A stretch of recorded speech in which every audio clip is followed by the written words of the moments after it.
Fala, meu terceirão! Tranquilidade pura, galera! Hoje nós vamos estudar os biomas ou ecossistemas brasileiros, como vocês quiserem. Mas como a aula é muito longa e referente a 2 semanas, eu dividi em parte 1 e parte 2. Mas calma. Vou lançar as duas logo para vocês estudarem, pensar no Enem, fazer aquela revisão, porque biomas também é importante para o Enem, né, galera? E falando em Enem, dá tempo de salvar questões ainda, hein? Essas 2 últimas semanas, referente às 2 semanas de prova, o Escola Online vai fazer aulões com vocês. Além, óbvio, de estar tudo muito bem organizado na nossa plataforma, onde você pode assistir e fazer exercícios. Eu não quero fazer exercício da lista não, Charles, que vocês escrevem lá material teórico não, Charles. Beleza? Então faz exercício na nossa seção exercícios. Só marcar e ler. Se tá certo, se tá errado. Show de bola? Galera, eu sou o professor Charles, professor de Biologia do canal Escola Online.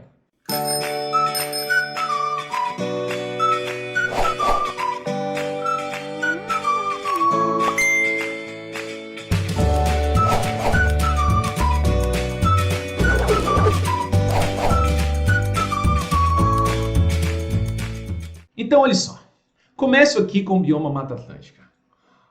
Um bioma extremamente degradado, que resta cerca de 10% apenas, menos de 10% de sua área original. Estima-se entre 5% e 7% de sua área original nos dias de hoje. Mas é uma coisa linda, né? Com uma biodiversidade, quer dizer, muitas espécies. Inclusive muitas espécies que só existem nele. Mas que se perderam ao longo do tempo. Muitas delas foram extintas, uma vez que olha a área natural, original. Esse é o bioma, galera, que começa a ser devastado com os europeus que vêm para cá e roubam o que já era nosso, era dos índios. E esses caras, quando chegam e acham o pau-brasil, por exemplo, faz as plantações de cana, ao longo do processo histórico se fala muito disso, mas não destaca que eles estavam degradando a Mata Atlântica. Hoje, no Brasil, mais de 70% da população brasileira vive nesse bioma. O que coloca esse bioma em risco iminente de acabar, porque não existe mais mata. Hoje é moita, moitinha aqui, moitinha ali, alto de morro, alguns parques estaduais, alguns parques municipais, alguns parques até federais, né? Algumas áreas federalizadas. Mas muito degradado realmente. A Mata Atlântica é um bioma com características fantásticas, galera. E algumas delas eu vou expor para vocês. Olha, floresta com folhas largas, planta de folhas largas, perenes, quer dizer que não cai. Heterogênea, quer dizer, muitas árvores, muitas espécies, muita densidade, quer dizer, vários vegetais por metro quadrado e plantas que gostam de umidade. Diferente da amazônica, da floresta amazônica, a Mata Atlântica, ela se localiza em regiões de menor altitude. Corresponde ao clima tropical úmido, tropical de altitude, subtropical úmido. E é mais biodiversa que a Amazônia em função da maior amplitude térmica. Olha só, a Mata Atlântica e a floresta amazônica, ou Ileia amazônica, são biomas do tipo florestas tropicais, beleza? Muito parecidas, mas com algumas diferenças. Uma das diferenças está aí, a grande amplitude térmica encontrada na Mata Atlântica. Impactos são muitos, mas eu resumi alguns para vocês. Histórico, expansão da cana-de-açúcar, cacau, café, entre outras culturas vegetais. Crescimento urbano intenso nos dias de hoje, extração de madeira e atenção, lixiviação, assoreamento e queimadas, desmoronamento das encostas, os famosos mares de morro, né, que a gente vê desmoronando todos os dias. Resta hoje cerca de 5% da área original. Olha aí, os mares de morro, regiões inclinadas onde geralmente a gente vai ver construções. Com certeza na sua cidade aí, se você vive em Mata Atlântica, tem também. Pensa, um local onde você olhou um dia e você ficou abismado, boquiaberto pela inclinação do terreno e onde tinha casa. Por isso que cai, galera. Beleza? Cerrado, esse é o bioma que está em evidência hoje por ter grandes áreas planas propícias à mecanização. O cerrado sofre uma ação imensa devido à soja e à pecuária bovina, tá bom? Por isso o cerrado hoje, galera, acredita-se que vai ser o primeiro bioma a ser totalmente degradado no Brasil. Vai acabar até mesmo antes da Mata Atlântica, porque 1 hectare de cerrado é muito caro, né? Devido a produtos que são exportados, commodities agrícolas. Características do cerrado, ó, é um bioma do tipo savana. Árvores retorcidas e arbustos misturam-se às gramíneas ralas e rasteiras. Os caules retorcidos são características clássicas do cerrado, as questões usam isso. E por essa razão eu vou fazer uma marcaçãozinha para você aqui, ó. Árvores retorcidas, caules retorcidos, as árvores são tortas. Associa-se ao clima, é para travar a língua, né? Tropical continental, que tem uma estação chuvosa e outra seca. A maior parte do ano é seco, cerca de 9 meses não chove, mas as plantas têm acesso à água dos lençóis freáticos, beleza? Estende-se por diferentes formas de relevo, geralmente planos. Nas margens do rio ocorrem os bosques. Impactos: desmatamento pela pecuária e agricultura, expansão urbana na área, extrativismo mineral, mineração também. E atenção, devastação intensa na atualidade, e os rios estão bem assoreados, quer dizer que o sedimento está deixando o rio extremamente raso. E as queimadas, como vocês sabem, o cerrado é um bioma que se prepara para as queimadas, mas o homem interferindo negativamente faz com que as queimadas fiquem mais frequentes, o que acaba com o ecossistema. Olha que trem bonito. E olha que caule mais retorcido. Tá vendo que você tem árvores, sim, distantes umas das outras. A maior parte desse bioma savana é de gramíneas. As árvores estão bem espaçadas, distantes umas das outras. Olha esse caule, pessoal, assim na minha cabeça aqui, ó. Bem mais retorcido do que o primeiro, né? Casca grossa, super espesso. Casca é assim que o pessoal da geografia trata. O caule tem uma casca bem densa. Na biologia nós chamamos esse tecido de super espesso. E as raízes são profundas, uma vez que chove poucos meses no ano e a planta consegue alcançar o lençol freático e não tem déficit hídrico. Déficit hídrico quer dizer falta de água. Beleza? Olha esse aí, galera, que bonito, olha, bem legal, né? Olha aí, a mata de galeria, olha que top. Ao redor do rio, então ali tá passando um rio, né, Charles? É, tá passando um rio aí, ó. Beleza? Olha esse aí, essa questão do caule ser torto tem um nome. Olha aí, escleromorfismo ligotrófico, e tem uma íntima relação com a perda de água e com o excesso de alumínio no solo desse local. A calagem é um processo bem interessante, muito destacado também na geografia, pelo fato de ser uma forma de corrigir o solo, corrigir o pH ácido desse solo devido ao excesso de alumínio. Então, ó, preparo do solo para cultivo agrícola, aplica calcário para elevar o teor de cálcio e magnésio, e além disso neutraliza a ação do alumínio e corrigir o pH ácido desse solo. As veredas praticamente estão em extinção. Vereda seria mais ou menos como um oásis no deserto. Regiões onde você tem muitas folhas no solo e essas folhas não deixam que a água penetre no lençol freático facilmente. E aí seriam piscinas naturais, mas que ao longo do tempo elas foram desaparecendo. Isso é um impacto absurdo sobre a fauna do ecossistema. Bacaninha? E olha aí o que nós temos.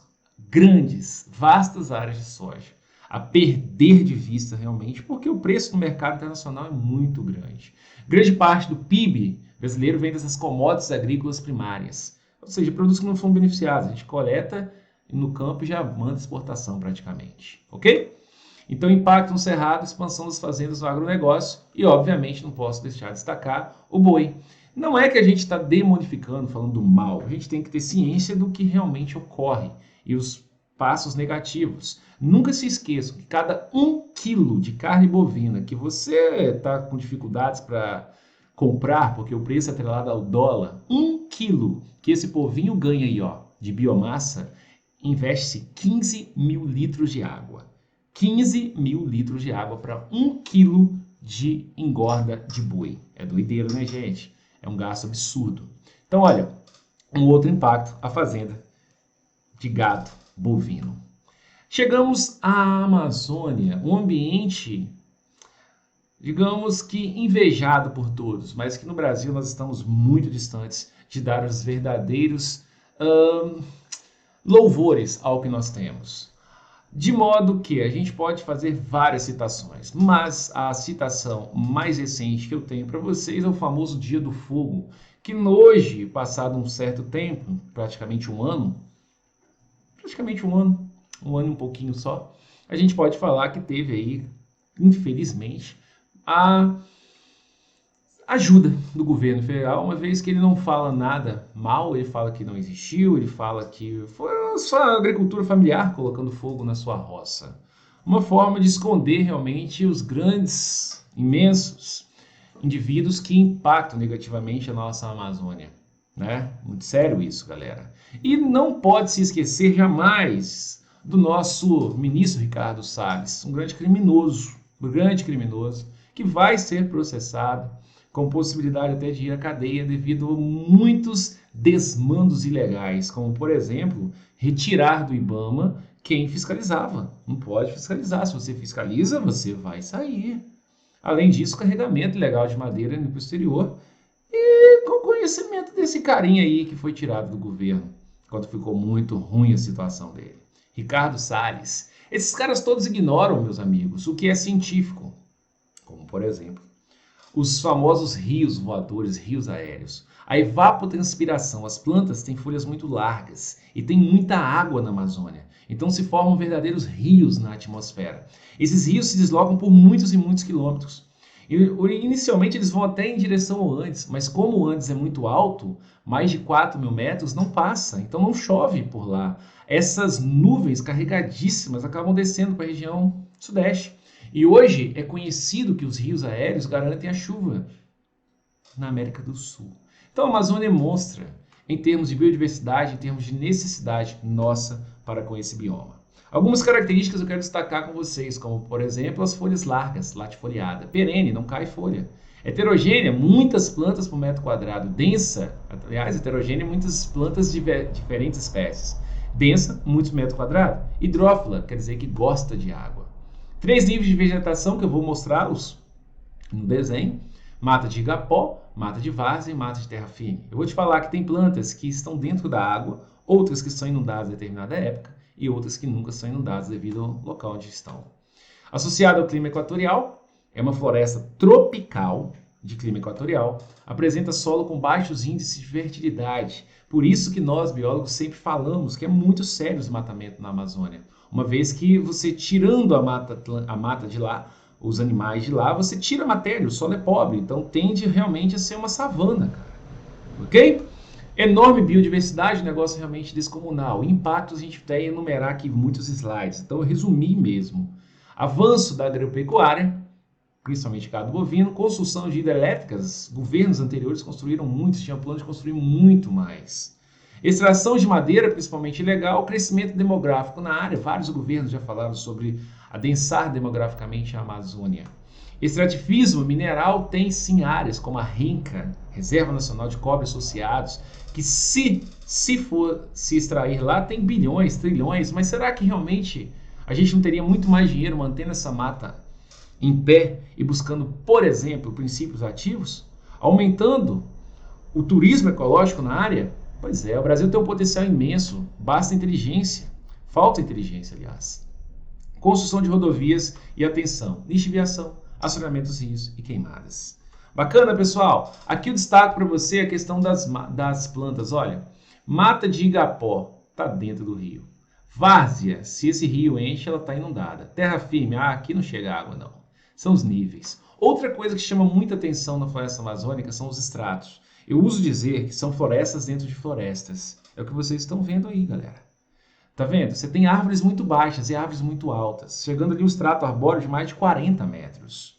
Olha que doideira, gente. Floresta dentro de floresta. Então, cabe muitas plantas por metro quadrado. E isso, os animais se aproveitam muito. E por isso que a biodiversidade animal é tão elevada. Bacana? Então, aí está a nossa linda Amazônia. Mas nós temos um solo pobre. Compara o solo de uma floresta tropical. Olha como os pontinhos brancos estão próximo à lâmina de solo. Agora, olha os pontinhos brancos que estão homogêneos. Olha a distribuição. Esse aqui é um ambiente temperado. É uma floresta temperada. Ela tem nutrientes e aí as raízes descem para buscar esses nutrientes na floresta temperada. Já na floresta amazônica, ou simplesmente uma floresta tropical, o solo é pobre. Então, por que os pontinhos brancos estão lá em cima, Charles? Porque é a decomposição que alimenta as plantas. Então, a reciclagem da matéria é extremamente rápida, galera. Umidade alta e temperaturas elevadas. A umidade faz com que a decomposição seja muito intensa. Show? E aqui eu mostro para vocês que ainda hoje a principal causa de desmatamento da Amazônia são as fazendas, principalmente gado bovino nos dias atuais, beleza? Embora os dados aqui sejam de 2000 e 2005, eles estão bem coerentes com os dias de hoje. Olha aí a criação de gado. Muitas dessas terras, galera, são terras vindas da grilagem. Grilagem é assim, ó, a terra é sua, é minha, são terras do governo, terras devolutas, mas que acabam que os caras conseguem documentos ilegalmente que comprovam que a terra é deles, sendo que nunca foi. Como é que eles fazem isso, Charles? Fácil, fácil. Quer que eu te conto? Eles ajudam a eleger deputados e senadores, para que façam leis, para que depois a lei diz assim, olha, ah não, você aí que cometeu crimes 10 anos atrás, agora você não cometeu mais crime. Eu vou te dar um salvo-conduto. É isso que acontece no seu Brasil. Então estude, meu amigo, para você se revoltar contra isso de forma correta. Pelo contrário, seremos chamados de idiotas para sempre. Triste, né, galera? Então, olha que legal. Eu adoro essa crítica. Já comeu a Amazônia hoje? Mostrando aí que o gado bovino criado em terras de forma ilegal, cara. Todo santo dia. Então, criação de gado. Beleza? E tá aí, galera. Como é que eles fazem grilagem? Queima a floresta e depois deixa o boi invadir isso aí, ó. Aí daqui a pouco a cerca dele passou mais 5 quilômetros de onde era realmente a área dele. E assim vai aumentando o desmatamento dia após dia. Beleza? E olha o que nós temos hoje, olha. Terras indígenas, unidades de conservação, áreas não destinadas, ou seja, áreas que ainda não chegaram a nada. E o desmatamento, olha como ele cresce, aceleradamente. E o pior, são áreas que não são restabelecidas. Você não está fazendo replantio. Isso traz um impacto absurdo. Caso a Amazônia desapareça, nós já temos hoje 30% de Amazônia degradado, muda toda a dinâmica climática da América do Sul. Nós vamos passar fome, porque nós não conseguiremos produzir alimento. Seria a falência do nosso país. E isso é muito sério. Não pensar isso é de uma burrice descomunal. É acabar com tudo, galera. Aqui, galera, a gente vê barragens para construção de hidrelétricas. Ao longo de alguns governos anteriores ao que nós vivemos hoje no Brasil, no ano de 2021, também foi preconizado e algumas foram implantadas. Preconizaram que deveriam adensar a Amazônia, mas isso traz um impacto. Mas para você adensar uma região, você tem que disponibilizar energia para que você tenha desenvolvimento industrial. É uma visão, na minha opinião, incorreta. E na opinião de vários especialistas também incorreta. Mas foi o que se implementou. Logo, os desmandos e erros não vêm de agora. No entanto, nós vivemos momentos que são temerosos na atualidade, como vocês muito bem sabem, ok? Para eu construir uma barragem, eu tenho que desmatar áreas gigantescas. E eu mudo também o regime do rio. Aquela região, ou aquela parte do rio era água corrente. Agora não, agora é ambiente de água parada. Lêntico, lótico. Beleza? Então vamos às atividades. 3 atividades para fechar essa aula, rapidinho. Sabe-se que uma área de 4 hectares de floresta na região tropical pode conter cerca de 375 espécies. Então, região tropical, 375 plantas, enquanto na área de florestal do mesmo tamanho, se for região temperada, 10 a 15. Ou seja, a região tropical tem muitas plantas, alta biodiversidade. O notável padrão de biodiversidade da floresta tropical se deve a vários fatores, entre os quais é possível citar por que a floresta tropical é muito mais biodiversa do que a temperada. Altitudes elevadas e solos profundos? Ainda a pequena intervenção do ser humano, pelo amor de Deus, né? Sua transformação em área de preservação, pelo amor de Deus, de novo, né? Maior insolação e umidade devido à posição geográfica, sim. E menor variação climática, por exemplo, floresta temperada, você vai ter temperaturas muito abaixo do zero e muito acima do zero também. Já aqui nós temos uma estabilidade que possibilita maior produção primária líquida. Taxa fotossintética, digamos assim. Resposta letra D de dado. Galera, o número 2 diz que apesar da riqueza das florestas tropicais, elas estão geralmente baseadas em solos inférteis e improdutivos. Grande parte dos nutrientes é armazenado nas folhas que caem sobre o solo. Não o solo propriamente dito. Quando esse ambiente é intensamente modificado pelo ser humano, a vegetação desaparece, o ciclo dos nutrientes é alterado e a terra se torna rapidamente infértil. No texto acima pode parecer uma contradição a existência de florestas tropicais exuberantes sobre solos pobres. No entanto, esse fato é explicado pela... Durante a aula eu te mostrei isso. Na floresta tropical você tem nutrientes pelo solo como um todo. Já nas florestas tropicais, não. A decomposição vai disponibilizar os nutrientes que as plantas precisam. Por isso, nem mesmo as raízes vão descer muito. Elas ficam bem superficiais ao solo. Então, a resposta é rápida reciclagem dos nutrientes, potencializada pelo calor e a umidade das florestas tropicais, o que favorece a vida dos decompositores, que, diga-se de passagem, são as bactérias e fungos. Bacana?